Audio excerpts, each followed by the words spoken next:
Wow, we can't really say good afternoon because it's not that good. But it's still an afternoon and we'll have to pull up a chart and look. But at this point, I'm really starting to feel like we need to sell everything on Wednesdays and then buy it back on Fridays, as Mutual Fund Monday seems to hold up no matter what happens during this week. We'll see if Pete Najarian mentions it tonight on Fast Money. Well, thankfully for us, we've been listening to him and have sold tons of calls against our positions and bought puts on a number of names. When you sell an upside call on a stock you own and then buy a downside put, it's called a collar. Putting a collar on, especially when you're ready to trade out of the stock, means that you've seen big gains, and it's a great way to protect your position. So here's what we did in Visa. We owned the stock outright, and we've seen such great runs since $59 a share, where we got long probably a year or more ago.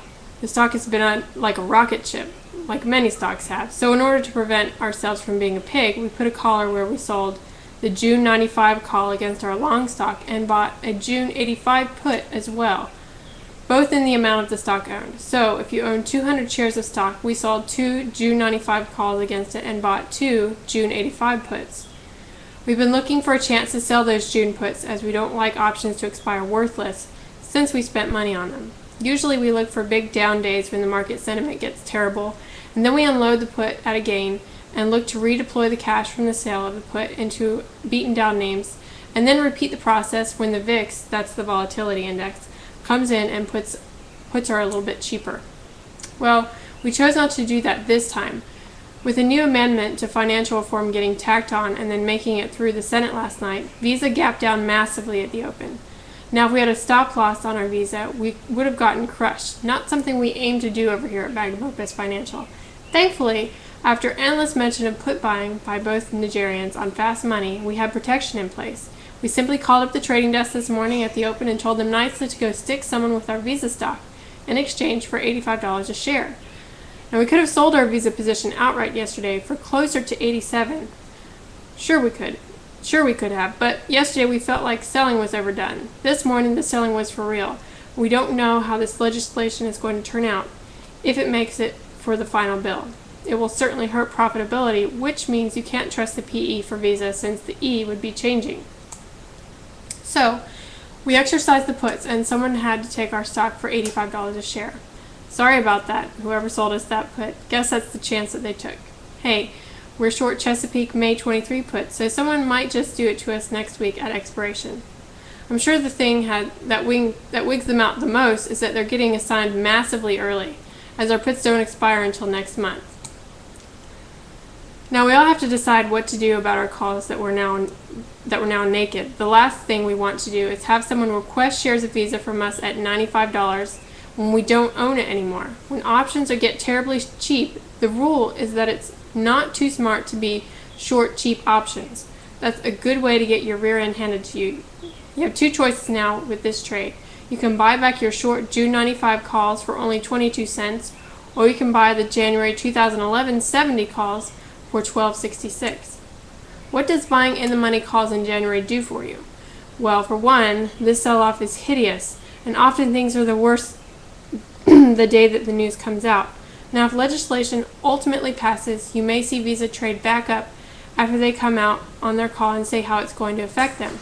Visa is still a secular trend from paper to plastic, and they'll find a way to benefit from this rising trend, even if they have to go buy Yahoo's China businesses for payments.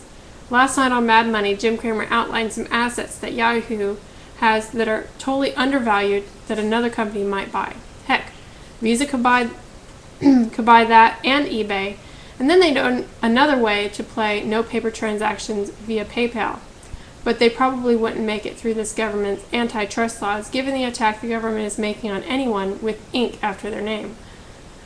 But it's a nice conjecture. Last time we made a conjecture about HP buying Palm, it actually happened, so it's good to note these things in public forums so that we can say that we said it later if it ever happens. If not, then no harm done. So back to the trade. The Visa 2011 70 call were $20. Just yesterday it was closer to $30 a month ago. Some serious money can be made if Visa gets back to the high 80s. We made so much money in our trade from $59 that we want to take the profits from the stock and replace our stock position with a longer dated call so that we can play a rebound in the shares once the legislative overhang is removed. Okay, hope that this helps. Just a quick note on the other terribly battered names. BHP Billiton, the Australian miner, has lost $20 a share since the mining tax was announced, and it isn't expected to make it through the political process either. Consider buying a 65-85 call spread or some variation of it to play that, but make sure it's stated at least 6 months out. You can also get long the stock as the dividend is now about 2.5%, and the company is a very dominant player in the mining space. It's one of Jim Cramer's stocks from getting back to even, and we think it's worth taking a look at here. Finally, NVIDIA, symbol NVDA, is down huge from the nothing material we can see. The company has over $1 billion in cash, over $3 a share, and the stock is now trading at $12.74 with a forward PE of 12. And about 23% of its share price is actually just cash on the balance sheet.